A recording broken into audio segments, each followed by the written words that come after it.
Hey, this is C. Hope Clark once again. This time we're going to cover publishing and how to get your story out there. All right, you've gone through all this writing, you've gone through all this editing, and now you're ready to see this baby put into print. We're going to talk about the different methods of trying to get your book published. There are pros and cons to every one of these, so don't think that there is a right path for everyone. I get emails from a lot of writers who ask me which is best for me, this way or that way, and I have to sit down and ask them a bunch of questions and say, well, it depends on you and what your goals are and what you're writing. So don't think you can do it wrong. You can own any of these methods that I'm going to tell you and use them to their max, and they'll work well for you. Just don't think you get it wrong. Just learn as you go. So let's start with the different types of publishing. A lot of writers don't realize that there are different ways to publish, and they mainly fall into what I call traditional and indie. Used to be called self-publishing, but indie has now become more the appropriate term. I think it's spun off from the independent music business. Nobody likes to say they're self-published in music. It's indie. It's a little more trendy. But traditional, let's start with that, because traditional's been around forever. Traditional is what you see on most library shelves. It's what you see in the racks at Barnes & Noble. It is what you normally are accustomed to seeing in terms of books. They're created by major publishing houses, sometimes mid-sized publishing houses, but they actually purchase your story. They purchase your manuscript, and the burden is upon them to edit it, to format it, to put the cover on it, and to make sure it has all the little parts and intricacies put together to put it out there into the world. They are also the ones that can distribute the books so that they do wind up in libraries and in Barnes & Noble and major bookstores. So traditional is the old way to go. It is still a very, very good way to go, and it's also where most of your books come from. All of your major authors that you read are traditionally published. I would say 99% of bookstores are stocking traditional books. Now let's go to self-publishing. I'm going to use the old-fashioned word for a minute. It's where an author hires all aspects of the publishing. They're taking it upon themselves to become the publisher, therefore self-published. They hire out the editing, formatting, the cover. They handle sales. They handle distribution. So it means you have an education curve that you've got to climb in order to know how to put your book together and how to put it out there.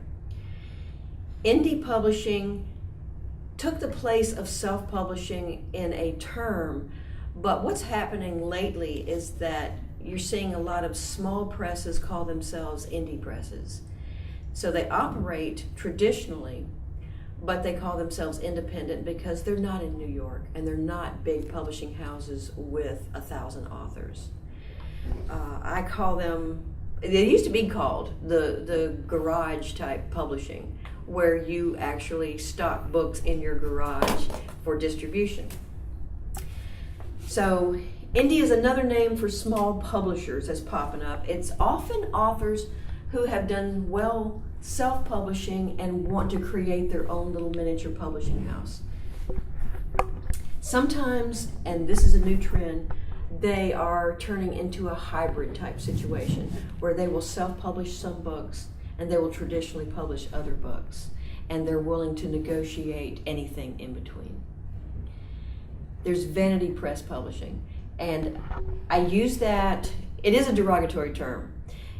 The reason being is they hide what type of publisher they are when they try to sell you their product. And you know a vanity press often because they do a hard sell business. But a vanity press will take your manuscript, they'll do all of these things short of maybe editing very hard. You often have to purchase that separately. They sell all their services a la carte, meaning you can just get it in print, or you can get an extra special cover, you can get fancy formatting, you can get some deeper editing.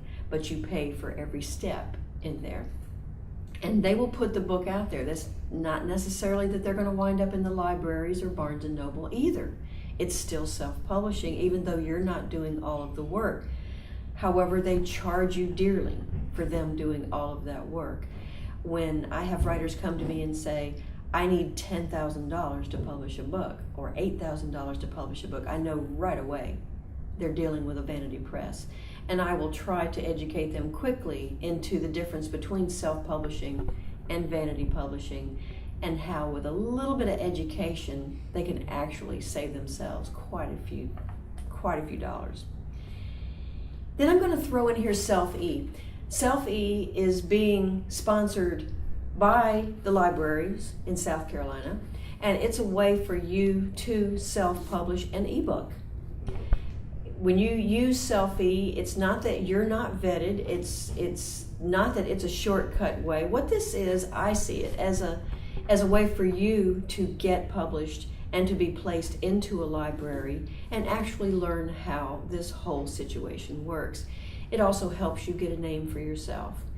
And I see it for other authors who are already published as a way of putting a book in all of the libraries. And of course, the patrons don't pay to read it. They check it out like they would any other book.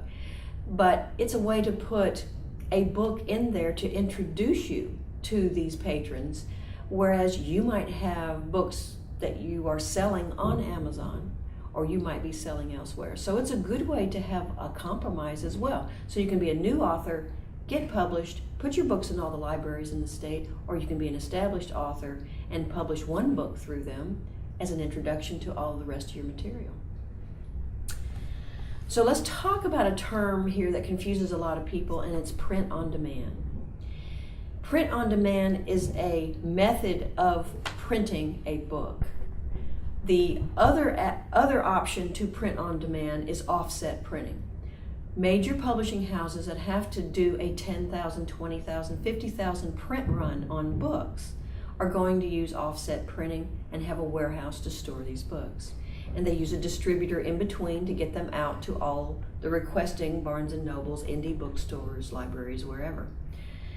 Print on demand is done by mid-size and smaller presses, as well as independent and self-publishers. Print on demand means they can print on demand. If somebody wants one book can be printed. If somebody wants 50 books can be printed. With offset printing, it has to be large scale, large volume. So that's where it's pretty much limited to the major presses. Print on demand is just about everyone else. Some people will confuse print on demand as being self-published when actually it's not. It's just a method of putting that book together. So let's talk about the pros and cons of each one of these so you can make a logical decision. Traditional publishing, let's cover the pros. You have no upfront monetary investment at all. They assume it all. And on top of that, they have quality professionals on staff. They can do the best covers. They can format with precision. They have editors, and the book will be edited 2, 3, 4, 5 times before it goes out there. All of that comes in the traditional package. There is the possibility of an advance.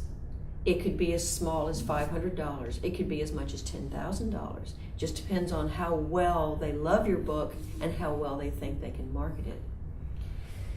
There's no need to understand how a book is made when you're traditionally published. You are an author, you're just an author, and you don't have to get into the publishing business.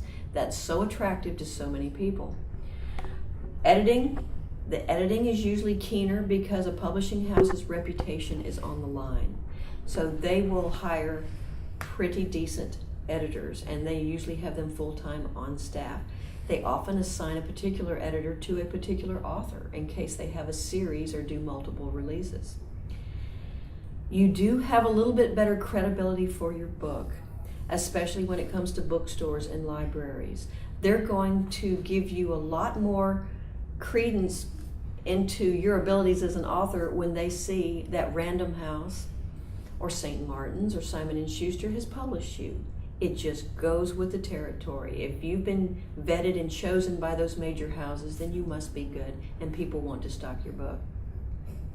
Your book will have a broader reach because these bigger publishers have fingers out into every place books can be sold. And if anyone wants to sell books, they're very easy to obtain. So it's just a bigger, let's just call it the elephant of publishing. They own it, and they have been around a long time, and they know how this business works. Reviewers are also more likely to review your book. If they recognize the publishing house, again, they think you've been vetted and that it's a quality publication. There will be a lot of indie published authors that will say there's some bad traditional books out there. Well, of course there are, and not every reader is going to like every book that's traditionally published. But for the most part, they vet thoroughly, and you will see a higher quality book when it comes to the percentage of releases. So that's just something to keep in mind. Now let's talk about the downside of traditional. Your odds of acceptance are low. They're very low. You will pitch a lot of times before somebody takes you seriously. The bigger the house, the more they'll want you to have a literary agent. They don't want to vet authors personally. They want somebody in between to look at those manuscripts, talk to that author to see whether this is a person and a product that they can deal with. So a lot of times those big presses only take books that have been vetted through a literary agent. Marketability dominates over quality, I would say. Of course, you get a lot of great quality with traditional books, but don't deceive yourself. A publishing house is in business to make money, like any other business.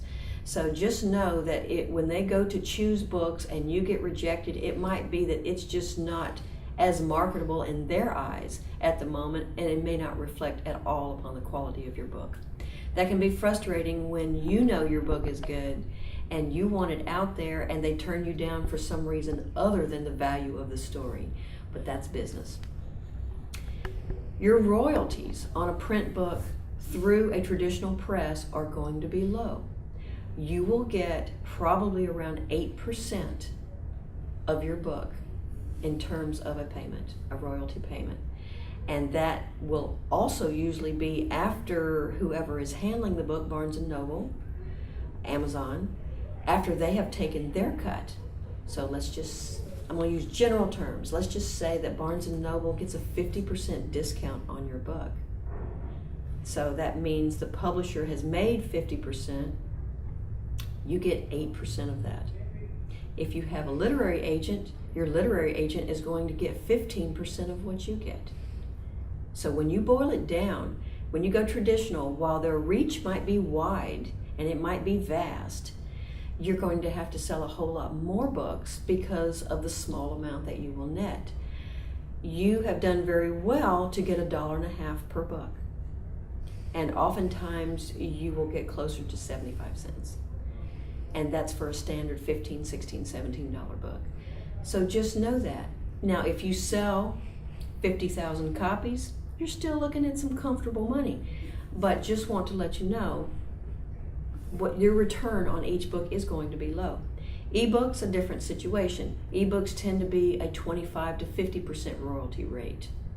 And this day and time, with a traditional press, you'll sell half or more of your books as ebooks.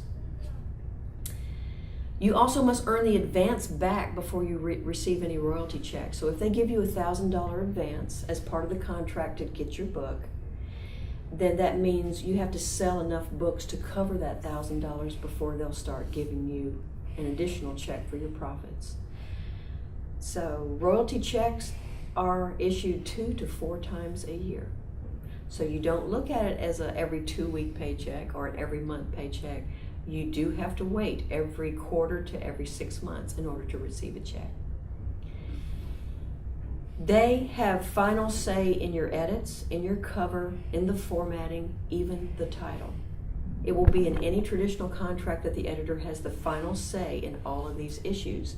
They will go back and forth with you on the edits. They may even ask you what you think about the cover or ask your feedback on the title.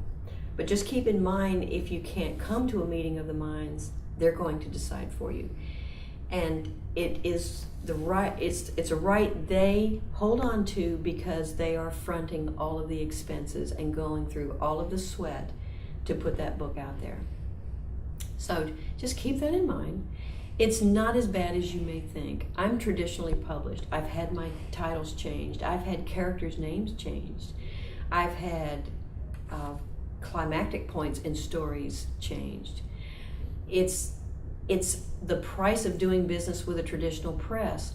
But keep in mind, they're doing this as a profession and they've been in it a lot longer than you have.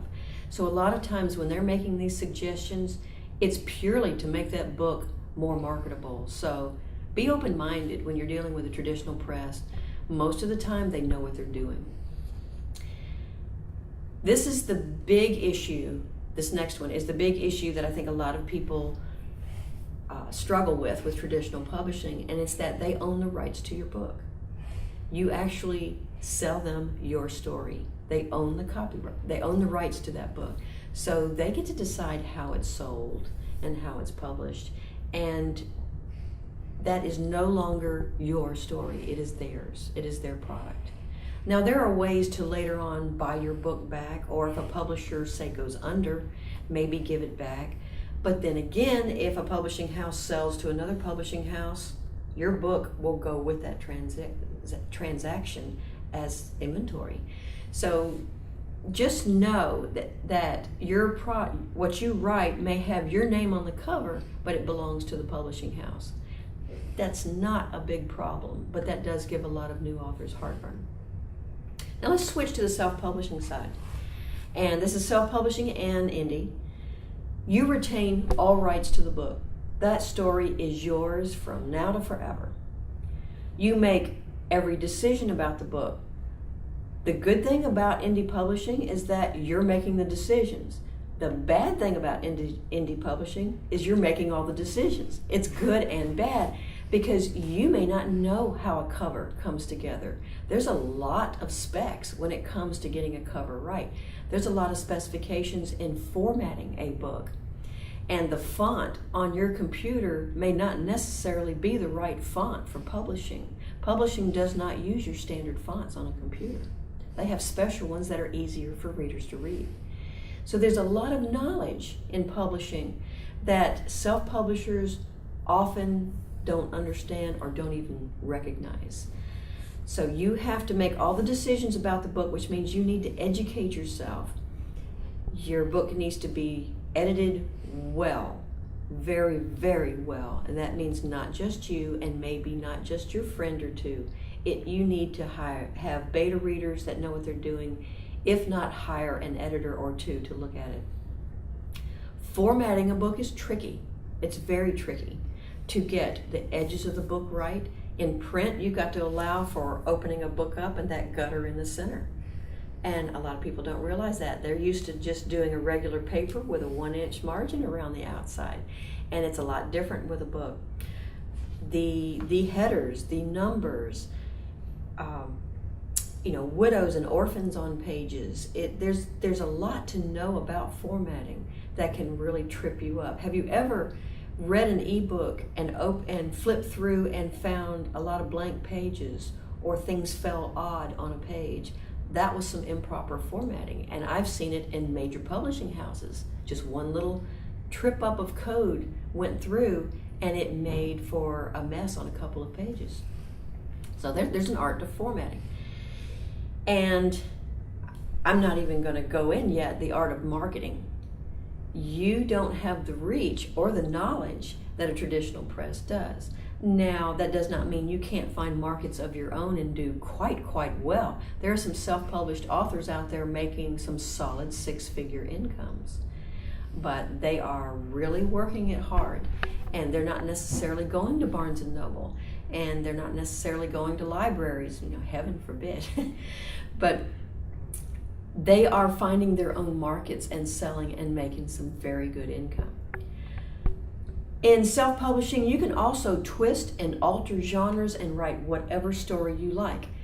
A traditional press is wanting to box your story into a genre because they need to be able to sell it as a mystery, as a fantasy, as a romance. But when you start combining all of those into one book and they're not sure which genre it falls into, you might find with a traditional press, they ask you to alter your book, shift it one way or another so that it's more marketable. Again, it's about marketability. When you self-publish, you can do whatever you like when it comes to genre. So there's a little bit of independent freedom there when it comes to your creativity. You can write totally unique books that fit in no categories at all. You pocket a lot higher percentage of your book. You will pocket 50 to 75% of your book. So that is wonderful. I just met with an author who is very, very successful as an indie author. We got together one weekend to compare notes since I'm traditional. Come to find out, I sell a lot more books than she does. She makes more money than I do. So we had a lot of fun playing with numbers to show the give and take, and what she has to do to market is different than what I have to do to market. And it is amazing just the different worlds, yet we're both successful in our worlds. So that's what I say, pick and choose whichever one. There isn't a wrong one. It's just own the one that you choose and you can make it successful. Now let's talk about the cons of self-publishing. Again, you make all the decisions for the book. That can be overwhelming and you can get it wrong. You've looked on Amazon and seen some cheap looking covers. They just look horrid. And it's because they didn't spend any money on the covers. I suggest that be one of your major expenses. And even then, that's not very expensive. You pay all the cost of the book. Everything in putting it together and getting it published and getting it promoted is on you. Fewer reviewers are interested in your book when you are indie published. A lot of them restrict themselves to just traditionally published books. Your bigger reviewers will limit themselves. So just keep that in mind. It will be a little more difficult to get reviewers. Most of the time, the book is edited less.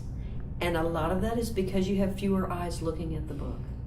In a traditional house, you might have a dozen different eyes go over that book before it goes to press. If you're an indie published author, it may be yours and one or two others.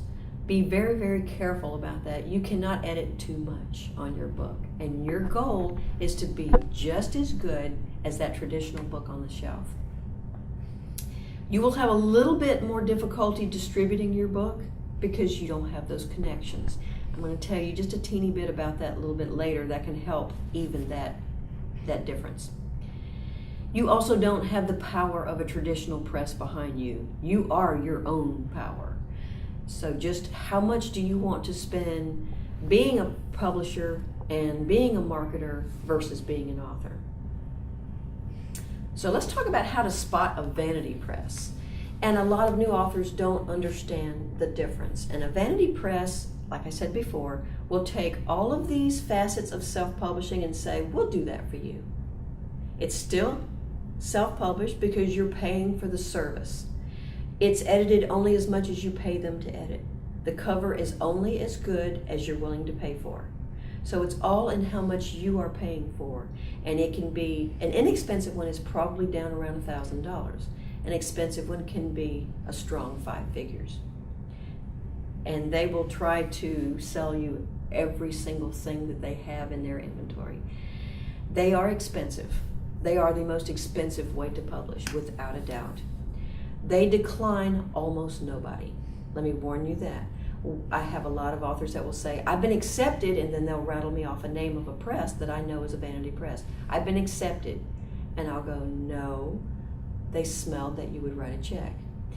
It is that simple. They're in the business of creating books for authors, not selling books. So keep that in mind. Their business is you, not the reader. Therefore, they're only going to sell to you once they have your book published and you've written them the check, they're done. So it's a different way of publishing. If you don't want to get involved in publishing and you have not been able to break into traditional publishing, vanity is an option. If you're willing to pay for it and you're willing to make sure everything is the top quality that you're getting, and you want to make sure that you are getting a strong editing in that process, you can make Vanity Press work. But you're going to have to sell a lot of books to make up for the expense of what it costs you to produce that book. So, how do you judge a publisher? How do you know which way to go? I would suggest you find books regardless. Traditional, self-published, indie published, vanity published, however you look at it, look at books they've already done. Look at what they've already produced. Hopefully get your hands on them, look at how they're formatted, read a little bit to see if there's any quality in there. Keep in mind that if somebody picks up, I'm going to mention Author House. Author House is probably the most infamous when it comes to vanity presses. And they don't hide the fact. They are a vanity press, and they do it well, and they make a lot of money, and they are a strong business. And they've done a lot of good things for some authors that recognize it's a vanity press, and that is what they want, so that they don't have to worry about publishing. But then again, they are very easy to talk new authors into coming into the fold, because new authors are scared of how to put a book together on their own. So what you want to do is find several of their books and look at the quality of the cover, the editing, the formatting, even the binding. You want to look at that. You want to contact authors who have already published with them and see what their experience was. You want to Google them to see how many people have complained about them online. That will open your eyes. Have a very knowledgeable person read the contract before you sign it. You will sign a contract with them just like you would with a New York publishing house. Be very careful with it. They could tie your book up for 7 years or more, whether it sells or not. Just nowadays, contracts are getting more and more complex. As books are gravitating from, of course, hard print to paperback, to trade paperback, to market paperback. There's so many types of paperbacks, and then electronic, and now audio, and now we're getting into media books. There are a lot of different ways to do books now, and contracts are now getting wiser, deeper, more complicated to incorporate all of those rights for as long a period as possible. Always get somebody knowledgeable to read your contract. Confirm absolutely everything in writing in that contract. Just because someone told you over the phone or in an email that this is what they do for you, make sure you've got signatures on the contract for it. It's considered unethical for agents or editors to refer you to a publisher, and vice versa. Keep that in mind. So if you have an agent who is looking over your work and then starts to steer you to certain publishers, be a little bit leery. Or if they say, this work needs some editing, I'm referring you to someone I know that does great editing. Be careful. Be careful, because they're making a lot of their money by referrals. And that is not the way this industry is set up. There's still an integrity to this industry where an agent does agent's work and they represent their client to sell the book to the best publisher out there. That's the reason they solicit your book or promote your book to several publishers to see who is going to give you the best deal, who's going to come just do the best with releasing your book to the world. So be careful as to who's referring to who. You also don't want to find a publisher and then refer you to an agent in reverse. Let them stand on their own feet. When they start referring, be a little bit leery and ask questions. And if anyone promise you sales, fame, fortune, and bestseller status, run. Okay? Because that does not automatically happen, and that is a sales gimmick. And often it's affiliated with a vanity press. So that is a trigger right there. When they promise you you're going to be great, you're going to make lots of sales, run. A true publisher, a true agent will do nothing like that. They know this business is tough, and they're going to be there with you as you're going through it, but they're not going to deceive you that, choose me and I'm going to make you famous. No, they will not do that. So If you want to traditionally publish, decide whether or not you want an agent. The bigger the press, the more likely they're going to want an agent. I suggest anybody going into traditional publishing for the first time get an agent anyway, because an agent knows this business. You won't be taken advantage of. Those agents will walk you through it. They will actually be the ones negotiating with the publishers so that you don't have to. They act as a broker. It's like buying real estate. You've got somebody in between that's talking to the buyer and seller. That's what an agent does. And these agents know what they're doing.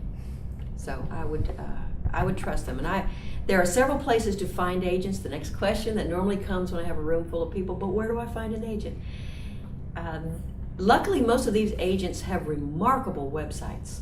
They're wonderful. Not only do they tell you what they're looking for in terms of genre, but they'll tell you how to submit properly, and they'll even refer you to writing resources, editing resources. They will refer you to blogs that teach you how to be a better writer, better marketer.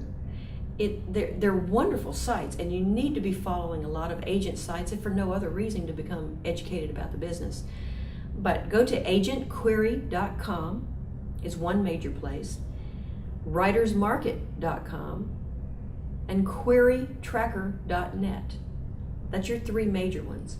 On the handout that is on the website with this video, I have a list of other links as well. So I give you a lot of resources to refer to. Develop an elevator pitch for your book. We talk about this a little bit in the other sessions, but it's your little short core conflict or synopsis. That's just a one-liner. It's something along the line of, when your character's opening conflict happens to, name your character, they must overcome conflict to complete their quest. Or according to Jane Friedman, who's a very big guru in the publishing business, you want your protagonist, your conflict, your stakes, and your sizzle. So there you go. You need an elevator pitch, a one-liner synopsis for your book, for whichever way you go in publishing, because when people ask about your book, you need to be able to just rattle that off, and it makes you sound so smart.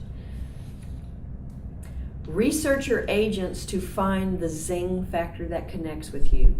I've written chapters in Writer's Market explaining what the zing factor is. I learned this from personal experience. It took me 72 queries to find an agent. I went through 72 agents.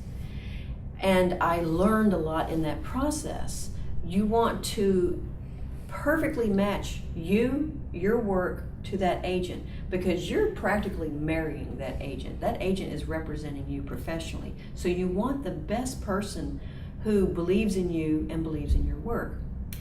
So therefore, instead of just pitching to agents across the board, one, look for agents that love your genre. Even then, it can get to be a little bit difficult. You will get a lot of rejections. Just face that. Just understand that. And if they give you feedback, that's wonderful. If they answer you, it's wonderful, frankly, because they're so swamped. But to know how well you're doing in pitching is measured based on how many reactions you get. You will get agents that will come back and go, I really enjoyed this, but it's not what we're looking for right now. And it could be purely that they're working with a certain number of publishers that are only looking for certain books. You won't find that anywhere. That's just in back and forth lunch conversation between agents and editors. So that's just your tough luck. But then again, that can also work in your favor. You might send something that just happens to fall into a niche. But when they turn you down, please don't take it personally. They're just looking at your work. So look for the zing factor so that agent will want to represent you to the max. And I call that where you're making a connect. When you pitch to an agent, and that is what you do, you write a one-page pitch. And you will include in that pitch why you chose that agent. Agents like to be loved too. Okay? And they get a lot of just plain old business letters saying, please represent my book is good. They will trash those like that. What you need to do is pitch them as to why you think they are the best fit for you. That means you have researched them. So you know who they represent, what books they have successfully gotten published. So you need to know these things, even if you've got to break down and read some of the books that they've had published. But you need to talk it. And what I did is I went through 12 pitches at a time when I was soliciting my first series, trying to find an agent.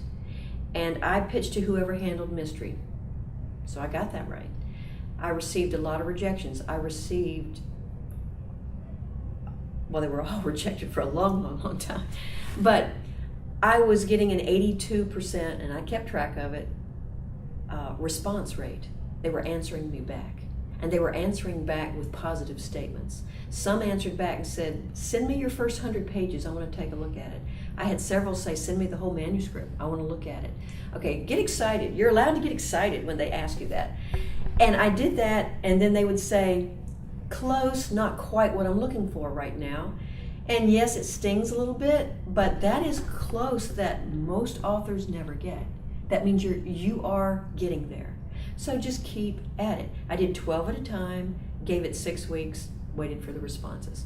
12 more responses, 12 more. When I hit 36, and I found out I was getting the same types of responses, close but no cigar type thing, I realized I need to sit down and maybe do a little bit of a rewrite. So I sat down for a few months and rewrote the book a bit. I tightened it. I tweaked some places. I even saw where I could take out a character that I really didn't need. And then I started repitching. This time, however, I realized in the feedback from agents that some were not interested in Southern fiction. Some were not interested in the fact that my book was set in the rural South. They only wanted things urban. So I was getting little pieces of information telling me how to be smarter in my pitching.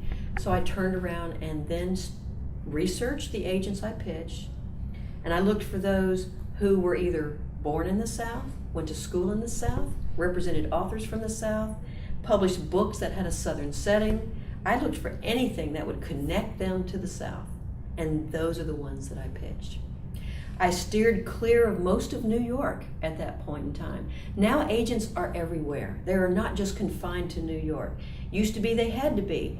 You didn't have email 30 years ago. So they had to be able to have lunch and drinks and dinner with these publishers. Now, not so much with email.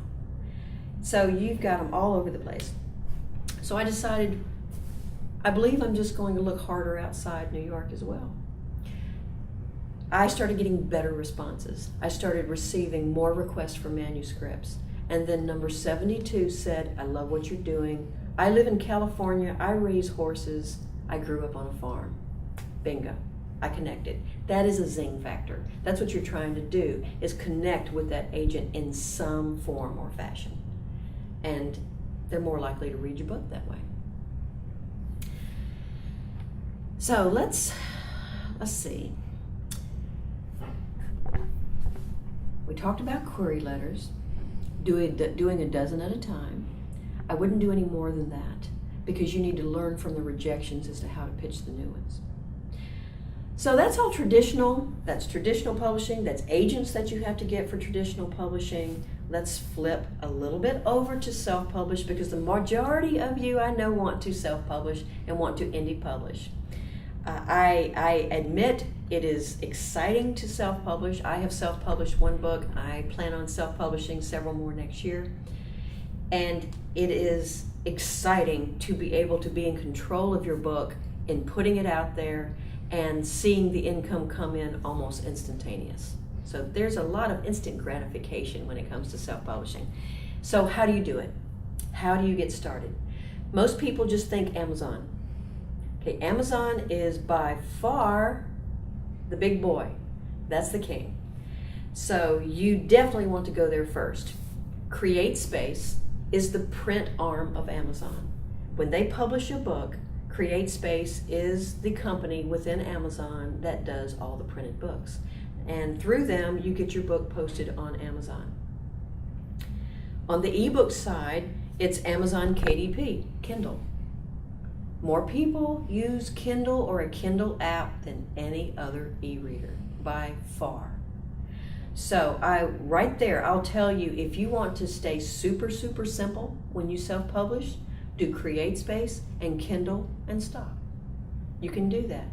The friend of mine that is making close to 6 figures does just that. That's all she does. I was floored. I was totally floored. But once I listened to her logic, it just made sense. It kept her focused. She only wanted to deal with one entity. She was totally thrilled with it. That's fine if that's what you want to do. However, if you want to reach the people that are on Kobo, that are on Nook, that are in iTunes, Google Play, there's a lot of other places out there where people read ebooks. Kindle doesn't absolutely work everywhere, and some people don't necessarily want to endorse Amazon and Kindle. So, what you do on print is go to Ingram Spark. It's ingramspark.com. And they handle printing your book and distributing it to all the non-Amazon places. And it's very inexpensive. They'll do it for $49 and up. Very, very simple. And they are so professional. And the reason they are is because they're a subsidiary of Ingram. Ingram is the major distributor for your traditional publishers. So they know what they're doing. Now on ebooks, if you want to go elsewhere, Draft 2 Digital, and the 2 is a number 2, Draft 2 Digital, or Smashwords, or Book Baby. Again, look at the handout, download the handout to remember some of these things. They will distribute your book to the non-Amazon places, Kobo, Apple iTunes, Connect, Nook, all of those other places. So if you want to do more than Amazon and make sure you reach all of those other readers on the outside, use them. Use them. Joanna Penn is a major guru when it comes to self-publishing. She has made a mint doing phenomenal things in this industry, and she started when it was fledgling. She believes in putting your book every single solitary place you can do it, to include audio. And she does podcasts with her book. She'll do anything. If there's something new out there, she will flat do it. So if you want to look up Joanna Penn, JoannaPenn, you will just be amazed at the world that will open up. She will tell you all the options that are out there and what works. Now she'll try to tell you that you need to do it all. And I don't necessarily think that's for everybody. So it just depends on how much time you have, how much money you have, and how much drive you have to be nonstop marketing your book 24/7, because this woman is a powerhouse. And she's great at what she does. But you may have a small family. You may have another job you can't afford to release. So at least you have all your options in knowing what she does, as well as what I've just told you. When you see things like a single channel distributor and a multi-channel distributor, a single channel distributor is like CreateSpace. When you use them, it only goes on Amazon. If you go to Ingram Spark to distribute your book, where they're sending it to all of these other people, that's a multi-channel distributor. So I just want to make sure you understand those terms for when you're reading and doing your research and you see it. Where to find a cover? There are inexpensive ways at all of the above resources. It's best for you to get the absolute best cover that you can possibly get, because the first decision somebody's going to make on buying your book is the cover and the title. So please, please fork out a few dollars for your cover. And when I say that, it's anywhere from $150 to $300 for a great cover. I list a few designers on your handout so that you can actually see what they do and what the prices range. What does it mean to convert or format your book? Kindle is a MOBI format. Just like you know a doc file or a JPEG file on your computer, a MOBI file is a Kindle file. An EPUB file is the general electronic book format that everyone uses, no matter who they are, including Kindle. Kindle will convert it to MOBI. So make sure that you understand how to format. There are lots of standards out there. There are a lot of guidebooks out there. If you go to Smashwords, Book Baby, Draft 2 Digital, CreateSpace, any one of these places that I have mentioned, They will have a guide for you on how to format your book. If it gets complicated, by all means hire a formatter. You can get a formatter to do it because to them it's simple for $90. You can sometimes get it for less. And if you have a lot of pictures, children's books, tables, nonfiction, it's going to cost you a lot more. If you're just talking text, it's very inexpensive. When it comes to formatting your book, that's a new world that you probably know little about. Let's talk about some of that. There are several standards for formatting a book. A lot of it depends upon your genre, depends upon who's going to publish you, whether it's print, whether it's ebook, and you need to know all of these details if you're going to be an indie publisher. Formatting is probably one of the main reasons a lot of authors don't want to get into publishing. They don't want to understand how all of that works. Formatting is not terribly simple when you're first starting out, and it normally takes you 2 or 3 books to wrap your head around it. That's the reason there are formatters out there that you can hire. And it's not expensive because the process, once you get accustomed to it, is not difficult, but the learning curve is huge. And I have done it with some of my books. I don't care to do it, to tell you the truth, and I will hire it out for my future books because it's something you can do for, say, around $100. Depending on how complicated or how long your book is. So consider that. It has to be in the right format for you to upload to anybody I've talked to here. CreateSpace, Ingram Spark, Draft to Digital, they all need it properly formatted for them to distribute it and publish it for you. So you need to understand the different types of formatting because they will use these terms and you need to understand what they're saying. There's PDF, which you probably have heard of.